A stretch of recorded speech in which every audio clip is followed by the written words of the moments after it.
Coming at you with another edition of the Red, Gold, and Bold podcast. With you as always, Jeffri Chadiha from the NFL Network, NFL.com. Sam McDowell from the Kansas City Star. My name is Soren Petro from Sports Radio 810 WHB in Kansas City. Much to cover as there's a new Chief. DeAndre Hopkins has arrived. The Chiefs make a deal for a wide receiver. What does he have left in the tank? How does this fit for the Kansas City Chiefs? Does it, mean success for them? Is it, going to be the final piece of the puzzle to a third straight championship? What makes this move a success? Who should we credit for the Chiefs' run game success this year? Can the Chiefs' backfield survive being a one-man show with Kareem Hunt, given the way Mahomes has played, really all of last year and how he started this year? Is it time to pump the brakes on him surpassing Tom Brady as the GOAT? Should the Chiefs be concerned about this game after what happened to the Chiefs in the game against the Raiders last year on Christmas Day? Why haven't the Chiefs lost since that Raiders game? And who wins this Sunday? We're talking about it right now here on the Red, Gold, and Bold podcast. You are listening to the Red, Gold, and Bold podcast, the most in-depth analysis of the Kansas City Chiefs on planet Earth, breaking down the Chiefs like no one else can. Red, Gold, and Bold is hosted by Jeffri Chadiha, Sam McDowell, and Soren Petro. Jeffri Chadiha is a senior columnist and on-air personality for the NFL Network and NFL.com. Sam McDowell is the sports columnist for the Kansas City Star. Soren Petro is the afternoon drive host of the program on Sports Radio 810 WHB in Kansas City. The Red, Gold, and Bold podcast is proudly brought to you by David Starnes Allstate Insurance, covering all the important things in your world: home, business, life, and even the fun stuff as well. Motorcycle, boat, ATV, you name it. Get with Dave and he'll have you covered. You can give Dave and his crew a call, visit them online, or stop into any of their locations, including North Kansas City, Liberty, and Branson, Missouri. Elevate your coverage, elevate your confidence, and drive worry-free. Don't put those insurance needs off any longer. Get with Dave. He'll give you peace of mind today for the things in your life most important to you. Now, here are the hosts of the Best Chiefs podcast, Jeffri Chadiha, Sam McDowell, and Soren Petro. Thank you very much, Curtis. We do appreciate it. How about it? DeAndre Hopkins is a Kansas City Chief. Jeff, let's start with just what your initial reaction is to seeing this deal get done by the Chiefs. Well, I think we all knew they were going to try to do something, right? It was the question was what was the magnitude of what they were going to try to do? And so I wasn't surprised that it happened.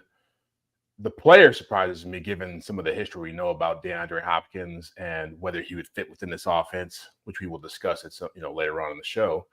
But I think this was the best they could do, to be honest with you. I mean, you could probably argue that there's probably Devontae Adams and Amari Cooper are better receivers at this stage of their career, but DeAndre Hopkins gives them credibility, gives them an accomplished player. There are some questions that come with him that we'll get into as well. But I think as far as needing help, I felt this offense, the way it was last week, was not enough to get them to a championship.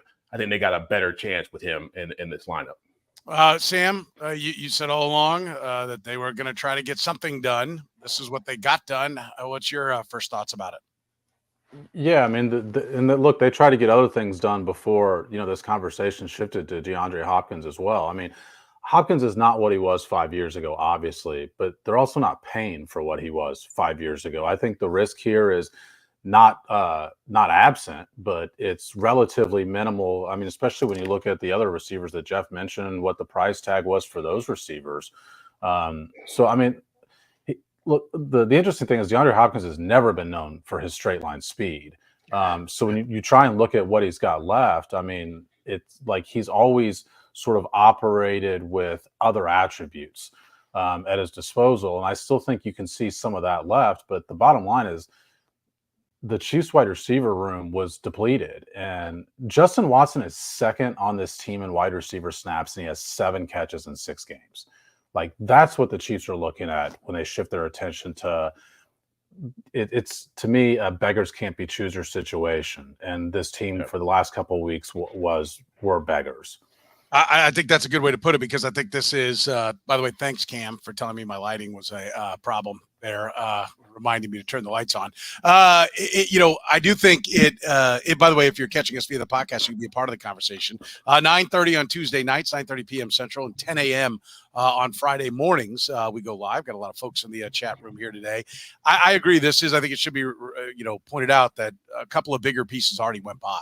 Right, DeAndre Hopkins may have the name of a Devontae Adams, of Amari Cooper, but those guys went first, and they went for more than what was given up here for DeAndre Hopkins. I think that speaks to what the market thought of DeAndre Hopkins compared to those guys. It also speaks to what the cap room was for the Kansas City Chiefs, right? Like they didn't have the room to bring in Devontae Adams or Cooper Kupp. I know that was a one that was talked about. The Rams now after the Thursday night game are 3-4. I don't think they're going anywhere. They're playing for first place next week. So I think that was largely a media creation. I don't know that he was even really available. I don't think the Rams weren't the Rams like, were they like 3-6 last year or something like that at one point? And then, that was Green Bay. Was 3. No, I think the Rams won like 6 of their last 7 or 7 of their last 8. Oh, you're right. You're right. They did. Yeah. They did. Yeah. They didn't make the playoffs. Yep, they did. So I think armed with that, they're not thinking, okay, it's just, we're throwing in the towel. But it is. Listen, I does anybody not like the move for the Chiefs? Does anybody think the Chiefs didn't get better with this? No, I think just what Sam said is completely accurate. You look at what they were looking at. He's the only guy on this team now you trust at receiver. I mean, I know we've had our debates about Xavier Worthy, but he's not trustable as an every down receiver just yet. And after that, it's a steep drop off to Justin Watson and McCole Hardman, and Scott Moore's done. I mean, we could all say that drop pass and whatever happens to him going forward, we're probably not going to see a pass going his way again. And so you can't run a functional offense. This isn't about the Chiefs, three-peating. It's about, hey, how can we make Travis Kelce better? How can we make Xavier Worthy better? And to do that, we got to have somebody else in this lineup who we can trust throwing the football to. Yeah, I think that's the next question is how does he fit and how do they use him, Sam? Like what do you think the vision is for how he fits on this? Well, it's an unusual fit, and I mean that literally in the sense that it's not the usual fit that the Chiefs seek. I think their ideal fit is that he does play the role that's opposite Travis Kelce, the Juju Smith-Schuster role, formerly the Sammy Watkins role, like the guy who can do intermediate stuff and help get Travis Kelce open. But you look at the way that DeAndre Hopkins is operated, and it is not the way the Chiefs operate offense. I mean, the Chiefs have ranked in the top 4 in receiver yards after catch every single year of Patrick Mahomes' career, top 4. This year, they're first at 7.1. Hopkins' career yards after the catch is 3.4. This year, he's only caught 15 passes. He's got terrible quarterback play. He has 0 yards after the catch. Like, that's an adjustment that the Chiefs are going to have to make. But also, he's a contested catch wide receiver. You have the quarterback who is the least aggressive quarterback in the NFL in terms of tight window throws, who's also operating at a career low in that number this year. Only 7% of his throws are in tight windows. That's less than half of what league average is. Yeah. DeAndre Hopkins is more of a contested catch wide receiver. By the way, the Chiefs have 1 contested catch all year long. 1. Every other team has at least 1 player with 3. Like, that's how far behind the Chiefs are in giving guys opportunity and having guys that can do this. So I think you could spin that 2 ways and say, okay, this is really a need for them. They don't have anyone else that is a contested catch wide receiver.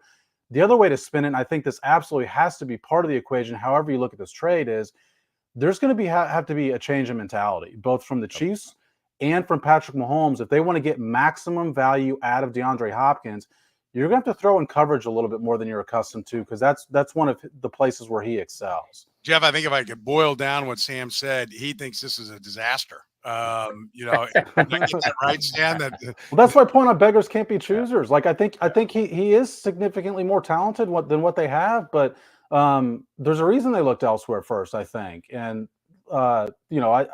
it's a very intriguing question for whether or not the Chiefs are willing to play a little bit differently. And I also think what's interesting about this, and I don't know if this is part of their motivation at all, but they haven't really given Patrick Mahomes somebody like this before. Like, Sammy Watkins has the most contested catches in one season since the Chiefs in like 2019, and it's 8. DeAndre Hopkins' career high in that number is 25. Like they just don't seek this type. And I think if you're willing to run this experiment, why not run it for half a season where it's a short-term deal? You can cut away from the guy after the year. And maybe Patrick Mahomes develops a type of connection where he's willing to throw the back shoulder throw that we never see him throw, where he's willing to give a guy a chance in the red zone that I think he's extremely uncomfortable giving. Maybe Patrick Mahomes is over there saying, you haven't given me the guy to do it yet. That's why I don't do it. But I'll believe it. I'll believe that aspect of it when I see it. Matt saying, come on, Sam. Jeff is supposed to play the foil on this podcast, you know? I'm not saying it won't work. I'm just saying it's different. Yeah, and I agree. And Jeff, you know, I remember when he was a free agent a couple of years ago, and, you know, we had discussions about the things that we were hearing, you and me and Eric Eager back then, when Sam was still in his crib, you know, being rocked to sleep at night, back in the way old days of the Red, Gold, and Bold. And, you know, the kind of the vibe we were getting was that, like, he's not our type of guy. Like, we're not going for him. He doesn't create separation. To Sam's point, you know, he's a contested catch guy. You know, Andy Reid likes guys that you know, he'll get a little separation and he'll get you a lot of separation with his scheming. And so this wasn't seemingly a fit a couple of years ago when he was 30 years old, but now at 32, that's why I think Sam and Jeff, I think you guys are right on that this is a move of necessity, kind of like Kareem Hunt. They didn't have the idea that Kareem Hunt was going to be running the football for him when they went to training camp, when they were in St. Joe. It became a necessity. They made the move. This has become a necessity. And I think the question, maybe this is as much about Andy Reid. Can Andy Reid work him into his offense and find a way to get him open? I think it's going to be wonderful to find out if all of a sudden he's wide open. You're like, okay, what a litmus test, Andy Reid versus Brian Callahan, and certainly Patrick Mahomes versus Will Levis and the array of quarterbacks in Tennessee. But this is somewhat of a challenge for Andy Reid to prove that he can make this work, right? Yeah, and, you know, it's Sam's point. They actually did have a contested catch guy on the roster. They just don't want to play him in Justin Ross. So I don't know why, if you're going down this road, why you wouldn't think of seeing what he can do for you first. But Sam's right. I mean, I'm probably more optimistic about it given the variables involved, Mahomes and Hopkins and Reed. But yeah, I don't think he's going to be running wide open because he never runs wide open. It's not about like skimming him open. He's got certain limitations in terms of speed. And I know people went crazy about it when it happened because he's a big name guy. But end of the day, he does have 15 catches this year. And to put it all on Will Levis, well, last year he had a 1,000-yard season with Will Levis mainly throwing the football to him. And so it can't just all be him. He had a knee injury before the season. They were moving him back into the lineup when the season started. So I don't know how healthy he is. He may be healthy enough to pass a physical, but this is a guy who has a history of hamstring injuries, a history of knee problems. He missed 10 games in 21. He missed 9 games in 22. He's 32 years old. There's a lot of things that are red flags to me about it. And so, yeah, I think that Andy Reid can probably, I think in his mind, he's thinking big name guy, you know, future Hall of Fame player. I'll make him great with Mahomes. But realistically, I was looking at the numbers today. It's like there's been 17 wide receiver trades made at midseason since 2007, and only two or three have worked out. And one was Amari Cooper going to Dallas. And the other two were like in 2007 and 2010. So it's the odds of it working out already with what Sam is saying aren't great. But for this kind of receiver, you need a whole offseason to maximize what he can do for you. I think it's interesting. Curtis Siebel, who works with me at 810, looked it up. 32-year-olds or older, last 20 years, how many of them have had a 1,000-yard season? And again, I know he had a rough start in Tennessee with a bad quarterback situation, a new coach. I'm not. This is not a projection on whether or not DeAndre Hopkins can get 1,000 yards this year. That's irrelevant. This is a statement about whether or not he can be productive this year. Like what's left in the tank. There have been 21, I think it was. Curtis looked up 1,000-yard seasons from receivers 32 or older in the last 20 years. All of them tend to be guys that are really good. They're Isaac Bruce, they're Randy Moss, they're guys that have had previous success. There's no like Sky Moore, who just kind of was a journeyman and then all of a sudden at 32 took off. So he does have a better chance of being productive because he has been productive previous to now. But Sam, what do we think is actually left in the tank? You said not the same guy from 5 years ago. Well, what is he then? Yeah, I mean, to be honest, when you look at the separation numbers, and there's a few sites that analyze that, he ranks higher than I would have thought. Like he's almost middle of the pack in some of those numbers, which kind of surprised me. Also, I think the one attribute that we haven't talked about yet with DeAndre Hopkins is he catches the ball. I mean, his drop percentage is less than half of what Patrick Mahomes' career receivers, like the guys he's thrown.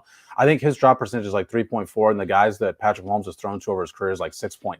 Like, that's going to be a welcome attribute in Kansas City, is like there's not a lot of drops with DeAndre Hopkins. I mean, he had 1 year, I think, where he had like 0 drops and had over 1,000 yards. Like, that's tough to do, and the hands don't leave you. So I think that's going to be, like I said, a welcome attribute. And I realize that some people are thinking that some of what like Jeff and I are saying is negative. I am really intrigued by whether or not they can make this fit into their offense. I'm just saying, Soren, you asked at the top, could this be the final piece of a puzzle? To me, DeAndre Hopkins like comes from a different puzzle altogether. And now they're trying to see it. Now they're trying to see if he fits, and he might. And I'm interested to see if they're willing to change enough. Like I said, part of this change is just a mentality change to throw to a guy who might be covered because he's good at that. Like, that's a compliment to the player.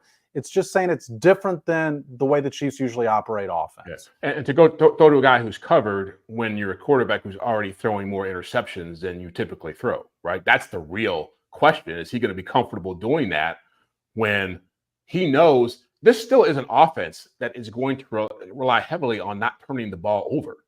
And so that's where the rubber meets the road here. Can they afford to have 1 or 2 more turnovers? They won a game yesterday with 0 over the weekend, 0 touchdown passes and 2 interceptions. Like, are you going to do that against the Ravens? Are you going to do that against the Bills or the Bengals or the Texans? Like, he doesn't make them more explosive. He gives them more respect from defenses. But yeah, I think Sam is right. I'm very curious to see how it plays out. Let's close the segment on this, Jeff. To my chagrin and the chagrin of most Chiefs fans, when they have made moves for wide receivers that were once good, you have been much more accurate at predicting what they will be. I'm thinking of Kelvin Benjamin, Josh Gordon. I was way too optimistic about what Josh Gordon was going to bring this offense, and you pretty much nailed it on those. So I will ask you, what do you think he does for this offense the rest of the what give me kind of a stats or a feel, any way you can try to describe what your expectations are for him with the Chiefs? I think he's got 15 catches right now. I think he finishes around 45, 50 on the year. I think he's not going to be a 1,000-yard receiver. I think upside, if he's a 600, 700-yard receiver with these guys, they're going to be a pretty good offense. I think more likely he's going to be around the 400, 500 range, and I think he's going to get hurt. All right, we'll talk about what ultimately makes this thing a success, makes this trade a success, right after you hear from our friends at David Starnes, Allstate Insurance. David Starnes Allstate Insurance, serving the Kansas City area and all throughout the Midwest. With David Starnes Allstate, it's not just about fender benders. Beyond traditional safeguards, enjoy perks like roadside assistance for unexpected breakdowns, transportation expense coverage when your car is in the shop, auto replacement protection to keep you on the road in style, and much more. You can give Dave and his crew a call at 816-781-7331. Visit them online or stop into any of their locations, including North Kansas City, Liberty, and Branson, Missouri. David Starnes, Allstate Insurance. Gay and Asphalt and Concrete, proudly serving the greater Kansas City area. Nationally recognized full-service paving and pavement maintenance contractor, making parking lot problems disappear in Kansas City since 1994. Get your seal coating done now before the weather turns cold. Weekends are booking up fast. With free consultations, no commissions, in-house crews, and every project comes with a written warranty, Gann Asphalt keeps your parking lot safer and helps you and your business avoid unnecessary delays and costly expenses. Find Gann online at GannAsphalt.com or call 816-484-3338. Gann Asphalt and Concrete, one contractor, all things parking lot. Sam, let's wrap up the DeAndre Hopkins talk with this. What makes this trade a success for the Kansas City Chiefs? Well, I mean, first off, it hits his incentives. That's a success. Northland injury log. Sorry about that. Was it that bad of a thought? No. There's the happen for it. Just cut the mic. It was loading. Get me out of here. I thought I was loading something up and I hit the wrong button. I'm sorry. Get out of here, Sam. I don't want to hear it. You've been a pessimist on this all along. I'm doing what everybody wants. I thought maybe I cussed or something. That's right. But, don't be the quail too long. Look, I mean, if there's, I think even I'm gonna go pretty low here because I think the cost is relatively low, and I'm not saying in terms of expectations. I'm saying in terms of what makes it a success. I think the bar should be measured by what the Chiefs are paying. So if there's 4 or 5 games the rest of this year where he's leading them in either catches or receiving yards, like he's making an impact. And I think that's a significant step from, again, the snaps he's going to be taking is a guy that has 7 catches in 6 games. Like the bar here is pretty low, I think, for this to be a success. But first and foremost, over everything I just said, if he plays every game for the rest of the season, I think this is a success. Interesting. Jeff, if we, put it in terms of what they gave up, a 5th-round pick that can be a 4th-round pick. I've said this on the radio show a number of times, but if you look at the history of Brett Veach and his drafting and what he's done by round, 5th-round picks in his tenure, he didn't have one his first 2 years. Then he took Michael Dana in 2020. He took Noah Gray and Cornell Powell in 21. He took Darian Kennard in 22, B.J. Thompson in 23, and Hunter Norzad this year. If it conditionalizes up to a 4th, they're in the Super Bowl. I think everybody will say he will have done something like. I mean, Kadarius Toney, people say, is a decent pick because he had a great punt return that helped him out in a Super Bowl. So the bar can be pretty low depending upon what the team ends up doing. But 4th-round picks in Brett Veach's career: Armani Watts in 18, didn't have one in 19, L'Jarius Sneed in 20, Josh Kando in 21, Josh Williams in 22, Shamari Connor in 23, and Jared Wiley and Jaden Hicks this year. I think it does when you hear L'Jarius Sneed's name in there. Noah Gray's a pretty good one. Mike Dana's a pretty good one in the 5th round. But when you hear L'Jarius Sneed, it does show that 4th is where you're kind of the end of where the real difference makers tend to be. Based upon what they gave up, I don't think it can just be about team results. I do agree with Sam. If they make the Super Bowl, Frank Clark's contract, nobody bitches about.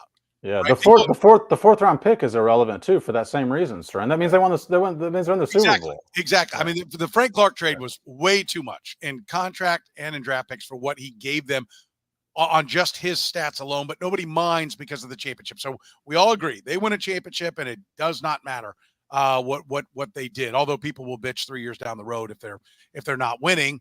That being said, in your mind, as the trained NFL eye of Jeffri Chadiha, what makes it a success?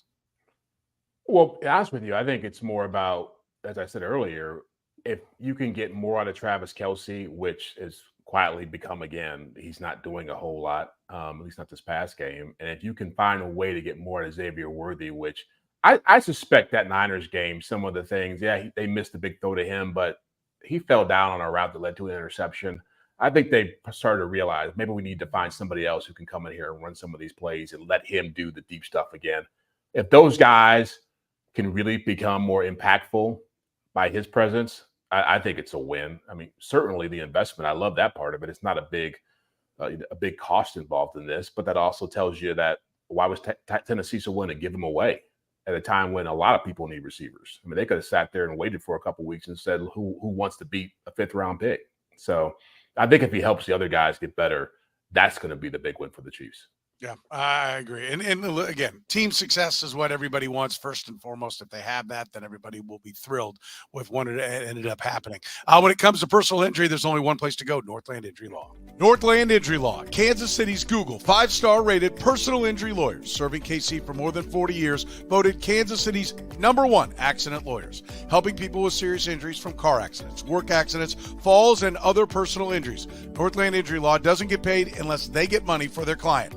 Don't wait. Get compensated now. If you have a case, text HURT to 22222. That's HURT to 22222. Or call 816-400-HURT. That's 816-400-4878. The choice of a lawyer is an important one and should not be based solely upon advertisements.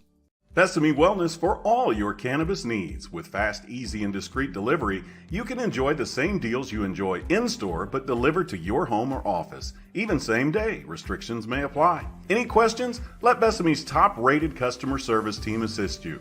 And this Chief season, don't miss a minute of the game with no delivery fees on game days. And when the home team wins, so do you. Use promo code 3PEAT and receive some extra free goodies with your next Besame order. Don't forget, you can still use promo code podcast25 to save 25% on your entire order for online delivery or at any of their 5 area Besame locations. Jeff, the Chiefs have morphed into a running team. They're running the ball very well. Who deserves the credit for the success of this running game right now? Well, it's got to be, well, one, Andy Reid for sticking with it, but two, it's the interior offensive line. It's it's Joe Tooney, it's Creed Humphrey, it's Trey Smith. They've recognized that. No disrespect to Patrick Mahomes, this is probably the strength of their team with the way they're currently constituted. They've got a lot of ability to move the pile, to create holes. They've shown that with various runners, from Isaiah Pacheco to Carson Steele to Kareem Hunt. Everybody's been able to gain yardage, even who's the guy from Samaje Perine. And so you've got a pretty consistent track record here. And the fact that they're leaning on it so much tells me they recognize that. Again, with DeAndre Hopkins, I don't think they're going to be more explosive. I think they're still going to do a lot of what they're doing now, but hopefully it creates more opportunities to control time of possession. If Pacheco comes back at some point, you don't know with leg injuries, with running backs, how that's going to affect them, but hopefully he can be a bigger part of this. But I think that they've been smart about it. And I think that line deserves a lot of credit for that. Sam, who are you throwing the credit at?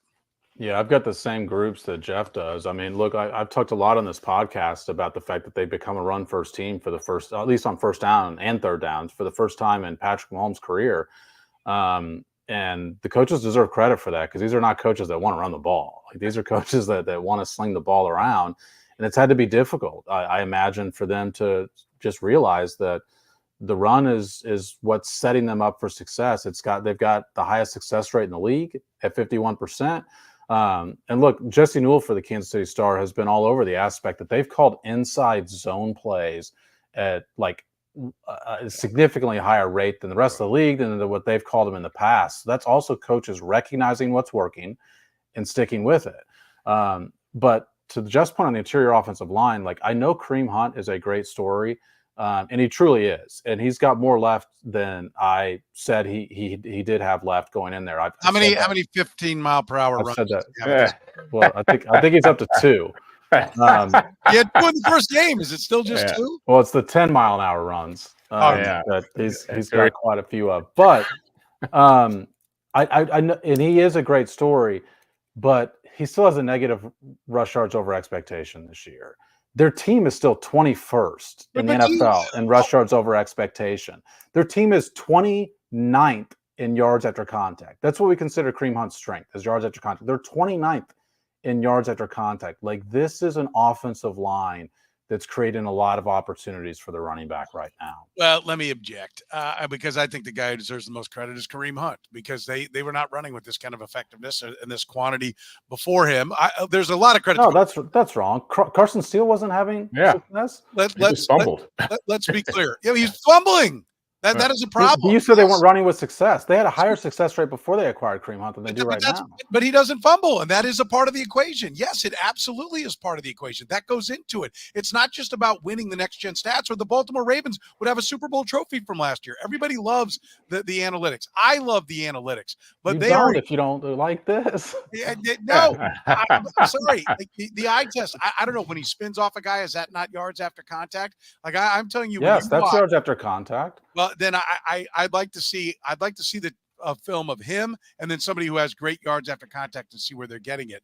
Because Kareem Hunt is making a difference. Kareem Hunt is moving the pile. They could not score at the goal line. They're scoring at the goal line. They're handing him the ball 7 yards away. He's getting stopped at the 3 and then bulldozing his way in backwards. He is doing things that were not being done, and absolutely holding on to the football is a part of it for Kareem Hunt. They've had the interior 3 of the offensive line there previous to now. They had the same right tackle last year. The left tackle's different. Are we throwing the heap at Wanya Morris? Is that where it's changed? I mean, these were the same people being asked to block in the past, and yet the results are different. Now, if you want to tell me it's because Andy Reid's just pounding the rock and he should have pounded the rock more, I'm much more receptive to that than I am that there's this is like the offensive line suddenly has things. And that, to your point, is a little bit of when you commented about Jesse Newell saying they're running more inside zone. That is a little bit of what you're saying. That is down that road. But I don't think enough credit. I don't think the analytics are spot on, because it's somebody's opinion as to what is contact, what's not. And I'm not buying that Kareem Hunt is a negative running back. I mean, that's wrong. I mean, you just watch the game. It's not right. So I love that. Go ahead. I love that in 8 weeks we've gone from Soren talking about a 5,000-yard season from Patrick Mahomes to being gung-ho about 3-yard runs. Well, because one was a prediction. One was what I thought the offense was going to be, and then they lost 2 wide receivers from the mix, and they've had to morph and become something else. And now I'm looking at it, and he's not throwing for 5,000 yards. That was lofty. And by the way, that was a bold and daring prediction, not a lock it up. There's no way this doesn't happen. This is the safest thing ever. It was a bold and daring prediction that I had.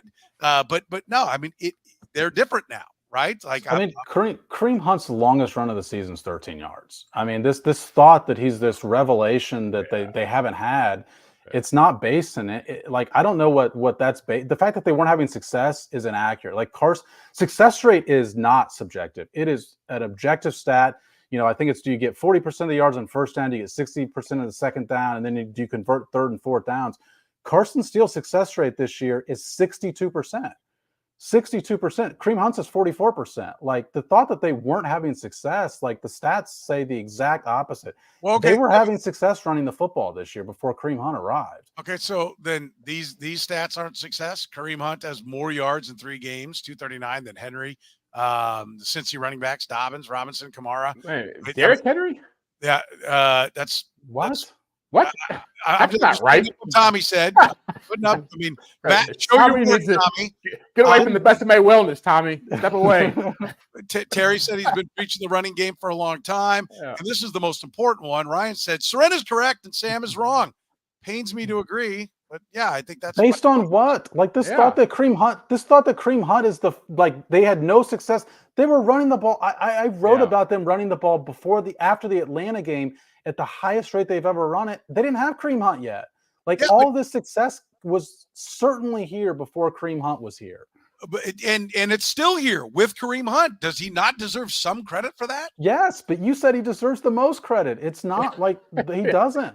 I think I've said that Kareem Hunt has more left than I anticipated. He's been good. I think where he's particularly good is he does not get negative plays. Like, they don't have negative plays with Kareem Hunt because typically he gets 1 to 2 extra yards, which is what the numbers show. He's getting 1 to 2 extra yards. I will leave you with this for my final thought, and that is, you know, they're winning with him. And if Samaje Perine was the answer, why'd they go get Kareem Hunt, and why don't they give him the ball more? Well, right? I don't think Perine's the answer. No, but I'm saying this is what was on the team. If Carson Steele was the answer, why don't they just keep giving him the football and let him do it? They went out and got Kareem Hunt for a reason. They're starting Kareem Hunt. They're giving him the football because he's better than what they have. I do remember a conversation a few weeks back when we were talking about, can Carson Steele sustain this success he's been having? So what do you have, 70 yards against Atlanta? Was that what it was?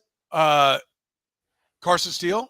Yeah. It was like something in the 70s. But I will say, if wins are not a quarterback stat, they're certainly not a running back stat. All right. Let's ask this question then. Can they survive with just Kareem Hunt running the football? Is this the best way to be handling the workload, just having one guy, Jeff? I don't think it is. I still, all due respect to what he's done, and it has been pretty impressive, that betting on a 29-year running back staying healthy throughout an entire season with this level of workload is not a great way to go. And I said the same thing about Derrick Henry in Baltimore, by the way. I think that as much as they're running him, you run the risk of him getting some kind of dinged up situation that certainly curtails your hopes for having a championship. So I imagine at some point the X factor here is Pacheco. And again, I said it earlier, I don't know how much trust you can put in a running back who has a leg injury to really be where he was at before. But yeah, I would imagine, I still think Kareem Hunt's better as a 12, 15-yard back over the long haul, despite what Tommy put up there with his Jim Brown-like stats. You know, it's I think it's going to be more that he's going to end up having, I think he's going to get banged up at some point. I do agree with that. I would like to see less. As much as I'm championing Kareem Hunt, I would like to see less of him per game. I'd like to see you can't take the MVP. You can't take the MVP off the field. I mean, to that point, isn't it clear that that's kind of the way Andy Reid's looking at him? I think there's a couple takeaways from Kareem Hunt playing this significantly, which is that they do anticipate Pacheco coming back perhaps earlier than what the test initially showed. because you can't run this guy into the ground unless you think another guy's coming. Yeah. But also, I think it is commentary on the lack of confidence that Carson Steele can hold on to the football, and the lack of confidence in I don't know what in Samaje Perine, because I've liked what I've seen from Samaje Perine, but he's getting on the field infrequently enough that they clearly do not. And if that's the case on both of these guys, I'm wondering why Clyde Edwards-Helaire isn't playing, because if he's on your roster, like if you deem Clyde Edwards-Helaire worthy of one of your 53 and he can't play over two guys who aren't playing at all, like those things to me contradict each other. The Clyde Edwards-Helaire feels like that a little bit of arrogance on the Chiefs' part, that they feel like they're so good and they can do so many other things that they're going to carry a guy because they like him, right? And I mean, and where I look at Sky Moore and say that's the one time I look at Brett Veach's tenure and go, they're keeping a guy just because of where they drafted him, because there have been zero signs of him being a success all along. So maybe this is where arrogance or vanity is creeping in these two situations. Because I'm with you. Clyde Edwards-Helaire, I don't get that either. Why is he on the roster when you're picking guys up off the street and that aren't even drafted and they're playing above him? What was the reason for bringing him back? Beyond me. Jeff, I always thought the reason they brought him back was because, and I've said this a few times, but next year's draft is a really good running back class, and this last one was not. And I think they anticipated saying, let's wait a year. You know, that'll be Pacheco's final year on his rookie contract. Like the timing matched up well for them to pluck a running back out of this next draft. And I always thought that Clyde Edwards-Helaire was a one-year stopgap for a guy who knows the offense. And look, I mean, Clyde Edwards-Helaire did do some good things in the passing game last year, and that was never Pacheco's strength. So I could see it from that point of view.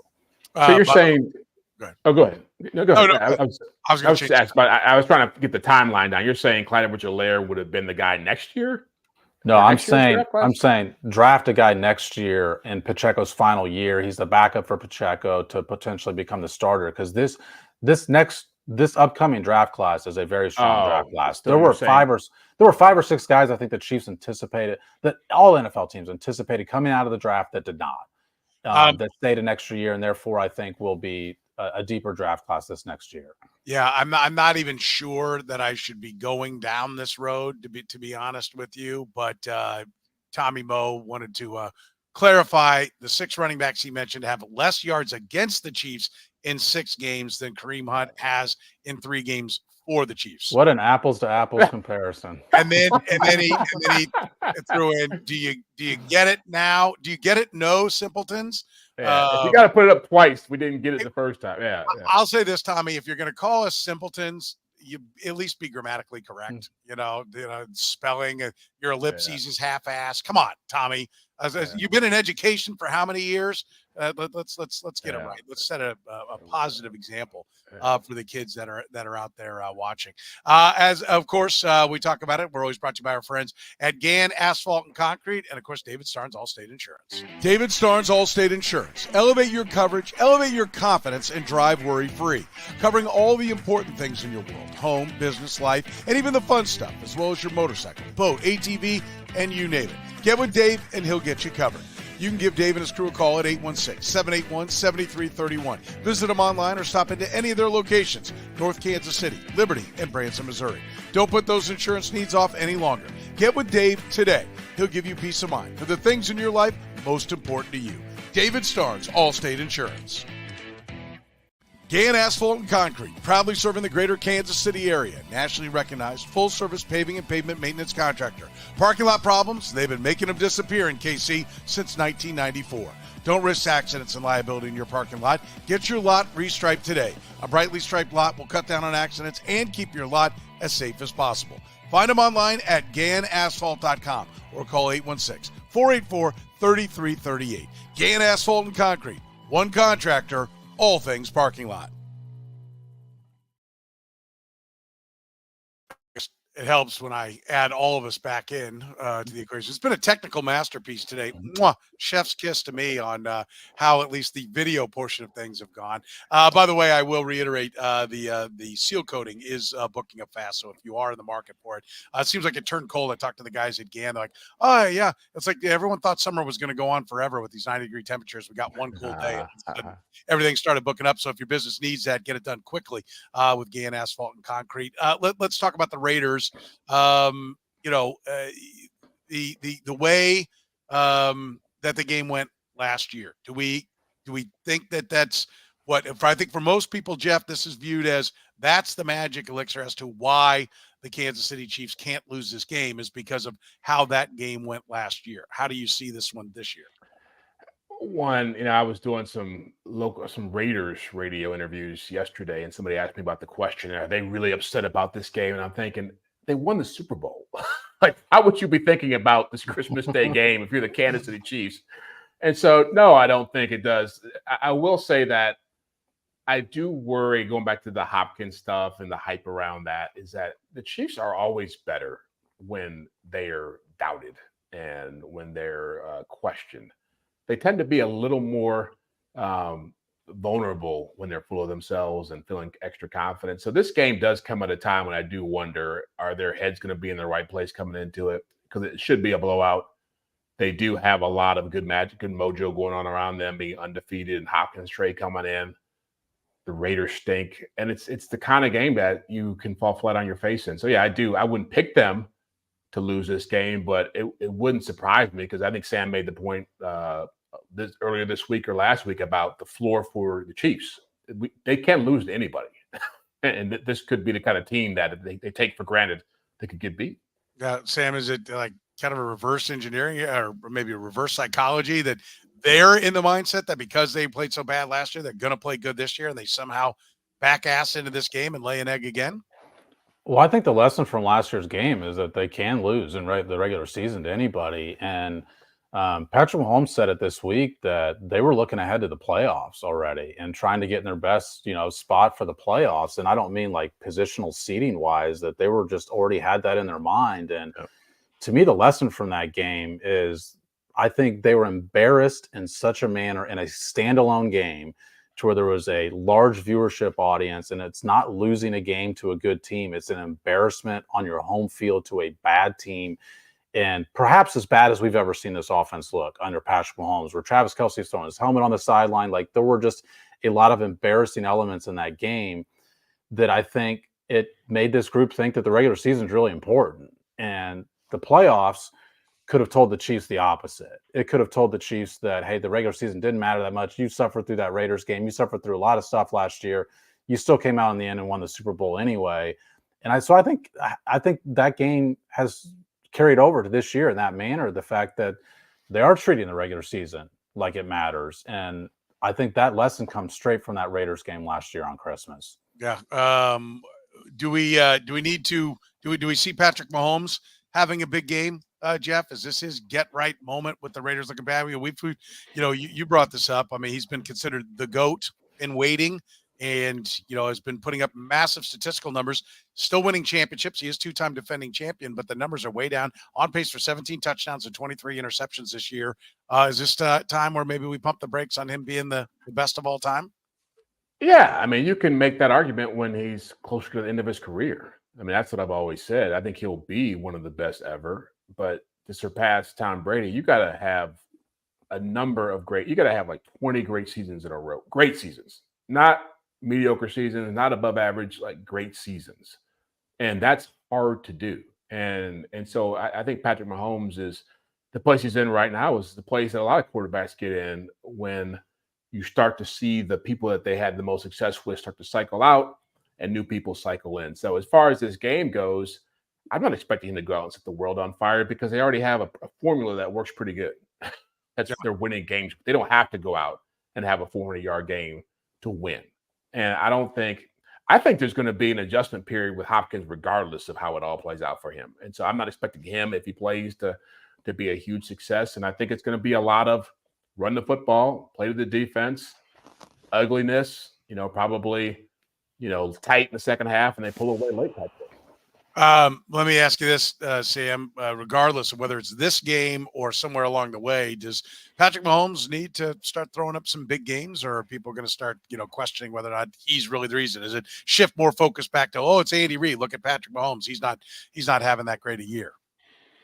No, I mean, look, Patrick Mahomes is like 230 some yards per game, I think. And like Brady had 5 years where he was under those numbers for the whole season. We're talking about a guy through 6 games. Early in his career, right? But Yeah. once he was established as kind of an MVP candidate, he pretty much was rock solid. Yeah. Well, let's not punish Patrick Mahomes for having that establishment earlier in his career, though. Like, I'm just asking the question, by the way. Yeah, I know, but I am the guy who asked the questions, but I'm not the guy who wrote this one.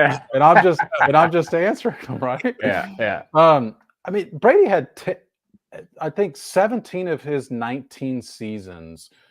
He had a top 10 defense. Like, there was help with Tom Brady too. Oh yeah. I mean, I know the Chiefs have been carried. Carried's probably too strong, but like their defense has been better than their offense has been this year, unquestionably. But like there were several years where that was true for Tom Brady teams as well. I don't think that the first 6 weeks of 2024 regular season are going to be at all what we're talking about with Patrick Mahomes' legacy. Okay. All right. All right. So how does it play out then, Jeff? What do you think happens in this game against the Raiders? The Chiefs should win big. I would feel it'd be a lot like that Saints game where they dominate the time of possession and maybe it's tight for a while there and they pull away late and probably end up with a double-digit win. I just don't see, looking at the Raiders, the strength of their defense their team was supposed to be this defensive line, and Christian Wilkins is on IR and Malcolm Kuntz is on IR, and that puts a lot more pressure on Max Crosby. The only thing I could see them doing to make this game close is running the ball well and having Brock Bowers have a big game. Like, that's the one thing. He's the kind of tight end where if he can get loose and they're able to control the time of possession, it could be an interesting game, but I don't expect the Chiefs to lose this game at all. I think it's like probably 27 to 13. Okay. Sam, what are you seeing in this game? Pretty similar. I've got 27-16 Chiefs. I do think the most interesting part of this matchup is the Raiders were the team last year that brought everyone down the line of scrimmage and say, you can beat us deep, then beat us deep. We don't think you can do it. This year, they're third to last in DVOA in defending the tight ends. So, like, this should be a game where Travis Kelce can get more towards his usual numbers.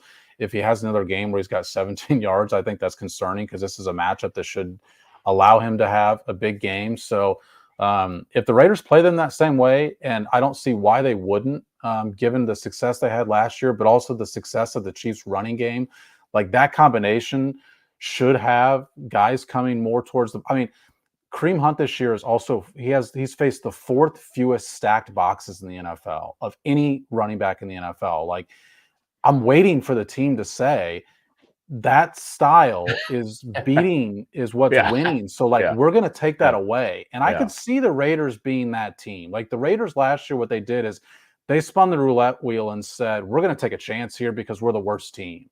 So I could see them doing something like that and daring the Chiefs to beat them over the top, in which case, like that Xavier Worthy play that they missed in the third quarter, like those are the types of plays that become key moments in a game. Like you've got to hit on those particular plays. Yeah. And so what kind of score are you feeling? I had 27-16. 27-16. That's right. You said that early on. By the way, very important. Matt says, for the record, as he's tracking us, Soren is 6-0, Sam is 5-1, Jeff is 4-2 on a Red Gold and Bold picks. Matt, that makes Soren the homer of the group. Just say the Chiefs are 6. Just say the Chiefs are 6-0. We'll know right. Soren's record. Yeah. Ask Soren when he's going to pick them to lose. I'm doing pretty well on the radio show against the number on the Chiefs as well. I'd have to go back. I'd have to get the sheet out and look. It's in my bag. I'm not going to rummage through my bag right now and find it, but I've done pretty well on the Chiefs. I think it's time to unleash the fury. It's time for an old school Petro prediction on this one. I think there is an ass kicking coming. I think it is going to be predominantly Chiefs fans in Vegas. You know, you can get a flight to Vegas. It's $1,400. I can't remember if that was round trip or one way, because like everybody bought up all this. It is going to be all Chiefs fans at that. I think the Chiefs are out for revenge. I think the Raiders do blow. I think Max Crosby is beat up. That's a problem. That's the one place where they could get it. I do think they'll come and try to stop the run, and I think that's when the passing game gets going. Unleash the fury, Pat. Let out your aggression. Kansas City Chiefs 31, Raiders 10. Give us some Patrick Mahomes numbers then. What do you have? Justin Watson 9 for 143. No, that's DeAndre Hopkins. I'm not saying your prediction can't happen at all. I'm just wondering what do you have for Patrick Mahomes this week? I think the single game passing yardage record falls. I think 575 and 6, something along those lines. No, I'm not going that far. He'll top 300 yards. I do think the Raiders will come, and because I think Antonio Pierce, he's a defensive guy, and that tough guy mentality, he's going to want to out-tough the Chiefs. I think they're going to be coming at Mahomes. He's going to want to live up to his Mahomes rules, and I think the Chiefs are going to pants him, right? I think they're going to absolutely pants the Raiders. I think they're going to unleash the fury, and I don't know if – I've tried to figure out, when Mahomes gets challenged, like, we've seen him count out the 4 and count to 10 when he was going against Trubisky, showing like, wait a minute, I went 10th, and I was 4th in the Player of the Year when he's beating up on Lamar Jackson. I was trying to figure out, what is he going to do? Is he going to do with the Kermit the Frog? Is he going to talk to a puppet? Like, he's talking to Kermit the Frog. Is he going to go to the camera and ask for, where's Miss Piggy? I don't know. I don't know what he's going to do, but I think somewhere along the way he gets his revenge in this one. I think it's a big beatdown. I think he's at the point in his career where a win over the Raiders is not going to really excite him all that much. I think he probably just walks off the field and says, yeah, we'll beat them again. You really think so? I mean, you don't think that they're all waiting right now to just, gather around Pat as he's kicking the crap out of the Raiders? I don't think he thinks a minute about the Raiders. I think maybe if it's the Ravens or the Bengals or the Bills, or he really respects the competition, I think this is probably like, I'd be shocked if he's doing that kind of stuff. I think he's well past that point. All right. We'll find out. We'll find out if it happens. Remember, we're live if you want to be a part of the conversation, if you're catching us via the podcast. It's 9:30 p.m. on Tuesday nights. It's 10 a.m. on Friday. And remember, you can support the Red, Gold, and Bold podcast by supporting our sponsors, David Starnes, Allstate Insurance. Dave's got you covered. Give his crew a call at 816-781-7331. Gann Asphalt and Concrete, Kansas City's best for 30 years. If you got any kind of problems with their parking lot, they've been solving them for 30 years. Find them online at GannAsphalt.com. Kansas City's #1 Google 5-star rated injury lawyers is Northland Injury Law, proud sponsor of the Red, Gold, and Bold. If you have a case, text HURT to 22222. That's HURT, HURT, to 22222, and our friends at Besame Wellness. Use promo code podcast25 to save 25% on your entire order. So for Jeff Chadiha from the NFL Network, NFL.com, Sam McDowell from the Kansas City Star, my name is Soren Petro, saying thank you very much for joining us here on the Red, Gold, and Bold podcast.